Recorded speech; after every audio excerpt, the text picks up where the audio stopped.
आखिर द्रौपदी 5 पांडवों के साथ अपना पत्नी धर्म कैसे निभाती होगी। जी हाँ, आप जानकर हैरान हो जाएंगे कि भला एक स्त्री 5 पुरुषों की पत्नी आखिर कैसे 5 पतियों के साथ पत्नी धर्म का पालन करती होगी। क्या द्रौपदी को पिछले जन्म का कोई श्राप था जिस कारण उसे 5 पुरुषों के साथ विवाह करना पड़ा। और साथियों, द्रौपदी के पिता थे राजा द्रुपद। उनको ऐसी क्या मजबूरी होगी जिसमें द्रौपदी के स्वयंवर में मछली की आंख को जल में देखकर भेदने की शर्त रखी। दोस्तों, इस प्रसंग में कई रहस्य छुपे हुए हैं, इसलिए मैं आपसे निवेदन करता हूं कि वीडियो को पूरी अंत तक देखिए। तो चलिए, आपका कीमती समय खराब ना करते हुए वीडियो को शुरू करते हैं। महाभारत के अनुसार द्रौपदी के जन्म से पहले द्रौपदी के पिता राजा द्रुपद और गुरु द्रोणाचार्य के बीच एक घनघोर युद्ध हुआ था। इस युद्ध में गुरु द्रोणाचार्य ने राजा द्रुपद को हराकर उनके आधे राज्य पर कब्जा जमा लिया था।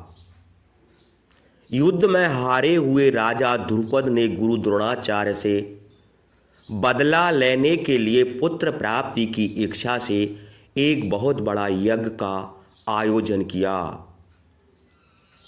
उस वक्त यज्ञ की वेदी के मध्य भाग से एक पुत्र और एक अत्यंत सुंदरी कुमारी कन्या भी प्रकट हुई। उस कन्या के नेत्र कमल के समान थे, बाल घुंघराले थे और उसका रंग सांवला था। ब्राह्मणों ने जब उस दिव्य कन्या को देखा तो उन्होंने कहा कि यह कन्या रूपवान होने के साथ साथ कृष्ण की है, इसलिए इसका नाम कृष्ण होगा। मित्रों, द्रौपदी इसलिए भी द्रौपदी कहलाई क्योंकि उसका जन्म राजा द्रुपद की पुत्री के रूप में हुआ था। राजा द्रुपद के मन में द्रोणाचार्य के प्रति जबरदस्त नफरत की भावना थी और अपनी इन्हीं नफरत के भाव को उन्होंने द्रौपदी के मन में भी बचपन से कूट कूट करके भर दी थी। द्रौपदी भी राजा द्रुपद की तरह बदले की आग में जल रही थी और मन ही मन ऐसी तरकीब सोचती रहती थी जिससे वह अपने पिता के अपमान का बदला द्रोणाचार्य से ले सके। लेकिन द्रोणाचार्य हस्तिनापुर राज्य के संरक्षण में थे। द्रोणाचार्य को नीचा दिखाने के लिए द्रुपद को एक शक्तिशाली संगठन की जरूरत थी। इसलिए जब द्रौपदी विवाह के योग्य हुई तो राजा ने द्रौपदी के स्वयंवर का आयोजन किया। हालांकि कृष्ण जानते थे कि धर्म की स्थापना के लिए द्रौपदी का विवाह अर्जुन से होना जरूरी है, इसलिए द्रौपदी के स्वयंवर के पहले से ही वह राजा द्रुपद के यहाँ आकर रहने लगे थे। कहा जाता है कि द्रौपदी की भगवान कृष्ण से काफी अच्छी मित्रता भी हो गई थी। यहाँ तक कि द्रौपदी ने भगवान श्री कृष्ण से विवाह करने की इच्छा भी व्यक्त की थी, जिस पर श्री कृष्ण ने यह कहते हुए मना कर दिया था कि वह सिर्फ ऐसी स्त्री से विवाह करेंगे जो उनके लक्ष्य के प्रति पूरी तरह समर्पित होगी, यानी धर्म की स्थापना के कार्य में उनका पूरी तरह से साथ देगी। उस स्त्री की कोई भी सैन्य या राजनीतिक मंशा नहीं होनी चाहिए। कहते हैं उस वक्त भगवान श्री कृष्ण ने द्रौपदी को खुश करने के लिए यह भी कहा था कि तुम एक महान स्त्री हो, तुम्हारे जैसी महान स्त्री के साथ मैं विवाह नहीं कर सकता। मित्रों, जब द्रौपदी के स्वयंवर का आयोजन हुआ तो उस वक्त 5 पांडव युधिष्ठिर, भीम, नकुल, अर्जुन और सहदेव ब्राह्मण वेश में वनवास काट रहे थे। वे अपनी माँ के साथ एक गरीब घर में रह रहे थे और भिक्षा पर ही जीवित थे। जिस दिन द्रौपदी का स्वयंवर था उस दिन भी पांचों पांडव ब्राह्मण के वेश में भिक्षा मांगने के लिए निकले हुए थे। तभी उन्हें कहीं द्रौपदी स्वयंवर का पता चला। तब अर्जुन ने अपने भाइयों से स्वयंवर में भाग लेने की इच्छा जताई, जिसके बाद पांचों पांडव ब्राह्मण के भेष में ही स्वयंवर में पहुंच गए। यह स्वयंवर की शर्त के अनुसार जो भी धनुर्धर ऊपर घूमती कोई मछली की परछाई को नीचे पानी में देखकर उसकी आंख को भेद देगा, उसी के गले में माला डालकर द्रौपदी उससे विवाह करेगी। अर्जुन एक श्रेष्ठ धनुर्धर थे, इसलिए उन्होंने मछली की आंख को भेद करके स्वयंवर की शर्त को जीत ली और द्रौपदी को अपनी पत्नी बनाकर उसे अपने साथ आश्रम पर ले आए। और आइए दोस्तों, अब यहाँ आप में से बहुतों के मन में यह सवाल आ रहा होगा कि जब स्वयंवर में द्रौपदी को अर्जुन ने जीता था और द्रौपदी का विवाह अर्जुन से हुआ था, तो फिर वह पांचों पांडवों की पत्नी कैसे बनी। दोस्तों, दरअसल हुआ यूं, जब अर्जुन सहित बाकी पांडव द्रौपदी को लेकर आश्रम लौटे तो उस वक्त कुंती खाना बना रही थी। अर्जुन ने दरवाजे पर ही खड़े होकर कुंती से कहा कि माँ देखो हम क्या लाए हैं। तब कुंती ने बिना देखे ही यह कह दिया कि जो भी लाए हो मेरे बेटों पांचों भाई आपस में बांट लो। यहाँ कुंती की भी गलती नहीं थी मित्रों, क्योंकि रोजाना पांडवों को दिन भर जो भिक्षा मिलती थी उसे वह अपनी माँ कुंती के सामने लाकर रख देते थे, जिससे कुंती सभी में बराबर बांट देती थी। इसलिए हर रोज की तरह जब उस दिन भी अर्जुन द्रौपदी को लेकर आए और उन्होंने अपनी माँ से कहा कि देखो माँ, आज हम लोग आपके लिए क्या लाए हैं, तो उस दौरान कुंती घर के काम में व्यस्त थी। इसलिए उन्होंने बिना देखे यह कह दिया कि जो भी लाए हो उसे पांचों भाई आपस में बराबर बराबर बांट लो। हालांकि अपनी माँ की यह बात सुन करके सभी पांचों भाई अचंभे में आ गए और जब कुंती ने भी एकदम शांति महसूस की तो उसने पीछे मुड़ करके देखा तो उससे भी भूल हो गई थी। उन्होंने अपने पुत्र युधिष्ठिर से कहा, इसका कोई ऐसा उपाय निकालो जिससे द्रौपदी का कोई भी अनर्थ ना हो और मेरे मुंह से निकली बात मिथ्या ना हो।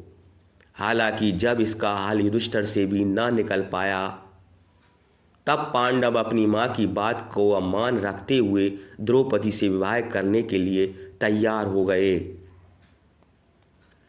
लेकिन जब इस बात का पता राजा द्रुपद को चला तो वे अधिक परेशान हो गए।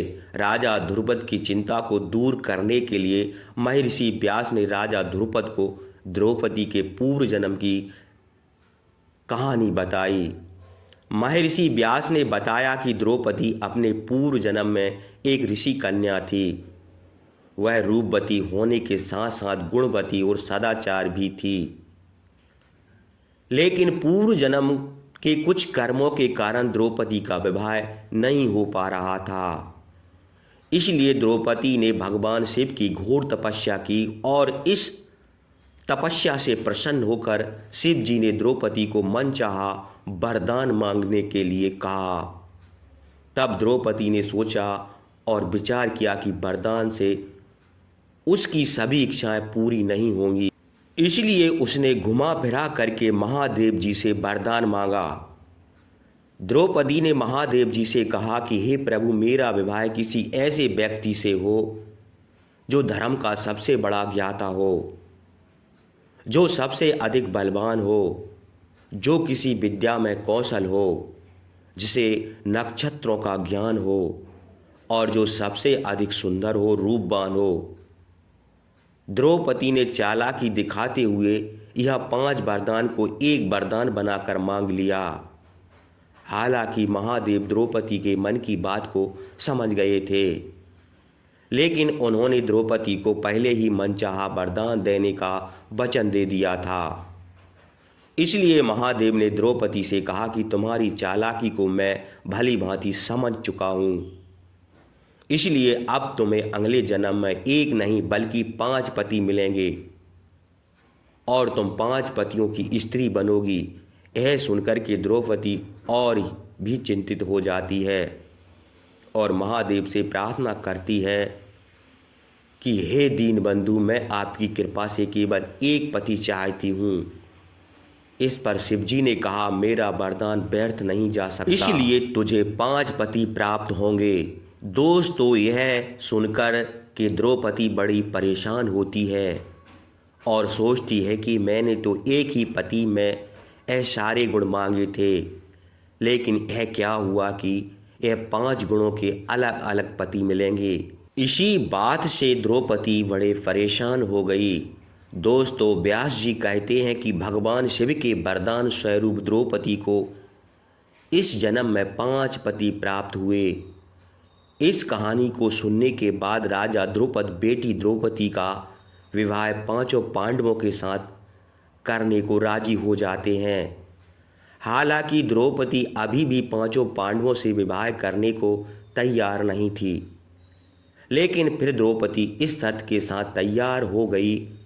उसने कहा कि 5 पांडव भाई आगे जाकर के जिस किसी भी से विवाह करेंगे, लेकिन रानी का स्थान केवल द्रौपदी को ही मिलेगा। कहा जाता है कि द्रौपदी की इस शर्त को मानने के लिए पांडव भी तैयार हो गए थे, जिसके बाद सबसे पहले द्रौपदी का विवाह सबसे बड़े भाई युधिष्ठिर के साथ किया गया और उस रात द्रौपदी ने युधिष्ठिर के साथ अपना पत्नी धर्म निभाया। उसके अगले दिन द्रौपदी का विवाह भीम के साथ हुआ। द्रौपदी ने भीम के साथ अपना पत्नी धर्म निभाया। इस तरह द्रौपदी की शादी बाकी भाइयों से भी की गई और सभी के साथ उसने अपना पत्नी धर्म निभाया। अब यहाँ सोचने वाली बात यह है कि जब द्रौपदी का विवाह सबसे पहले युधिष्ठिर से हुआ और द्रौपदी ने उसके साथ अपना पत्नी धर्म निभाया, तो फिर बाकी पांडव भाइयों के साथ द्रौपदी ने अपना पत्नी धर्म कैसे निभाया। तो दोस्तों, दरअसल द्रौपदी हर बार पत्नी धर्म निभाने में समर्थ थी, क्योंकि द्रौपदी को महर्षि वेदव्यास से आजीवन कुंवारी यानी कुंवारेपन का आशीर्वाद मिला था और इसलिए जब भी द्रौपदी पांडवों में से किसी एक भाई के साथ समय बिताने के बाद दूसरे भाई के पास जाती थी तो द्रौपदी वापस से कुंवारी हो जाती थी। कहते हैं 5 पांडव के विवाह के बाद एक दिन देव ऋषि नारद 5 पांडवों से मिलने के लिए आए और पांडवों के भविष्य को लेकर चिंता जताते हुए धर्मराज युधिष्ठिर से और अन्य 5 पांडवों से कहने लगे, द्रौपदी तुम 5 भाइयों की पत्नी है, इसलिए तुम लोगों को द्रौपदी को लेकर नियम बनाना होगा कि कौन सा भाई कितने वक्त तक द्रौपदी के साथ समय व्यतीत करेगा। नारद मुनि की यह बात सुन करके राजा युधिष्ठिर नारद मुनि से कहते हैं कि हे प्रभु, हम 5 भाइयों में आज तक कभी भी द्रौपदी को लेकर कोई मनमुटाव नहीं हुआ है और फिर मुझे पूरी उम्मीद है कि भविष्य में भी हमारे बीच ऐसा कुछ नहीं होगा, लेकिन हम आपकी बात टाल नहीं सकते, इसलिए मैं द्रौपदी को लेकर आज ही नियम बनाऊंगा। महर्षि नारद के जाने के बाद दोस्तों धर्मराज युधिष्ठिर नियम बनाते हैं, प्रत्येक वर्ष किसी एक ही पांडव के साथ द्रौपदी अपना समय व्यतीत करेगी और जो कोई भी इस निर्णय का दुरुपयोग करेगा उसे 1 वर्ष तक वनवास जाना होगा। ऐसे में जब भी द्रौपदी किसी पांडव के साथ अकेले में समय व्यतीत कर रही होती तो दूसरे पांडव को उस कक्ष में जाना वर्जित होता था। वही इसी दौरान एक ऐसी घटना घटित हो गई कि जिसकी वजह से कुत्ते को भी यह श्राप मिला कि सहवास करते समय आपको पूरी दुनिया देखेगी। दरअसल पांडवों ने नियम बनाया था कि मित्रों, जब भी कोई एक पांडव द्रौपदी के कक्ष में जाया करता तो वह अपने द्वार पर पादुकाएं होती थीं, दरवाजे पर उतार करके तभी द्रौपदी के कक्ष में जाता था, ताकि उनकी और भाई पादुका को देख करके कक्ष में प्रवेश ना करें। हालांकि एक बार जब अर्जुन अपनी पादुका प्रवेश द्वार के बाहर उतार करके द्रौपदी के साथ प्रेम प्रसंग में लीन थे, तभी द्वार पर एक कुत्ता आया और खेल खेल में उस कुत्ते ने अर्जुन की पादुका उठा ली और उसे लेकर वापस जंगल में जाकर उसके साथ खेलने लगा। इसी बीच भीम अपने कक्ष की ओर प्रस्थान कर रहे थे तो उन्होंने देखा कि द्रौपदी के कक्ष के बाहर कोई पादुकाएं और भीम अंदर चले जाते हैं।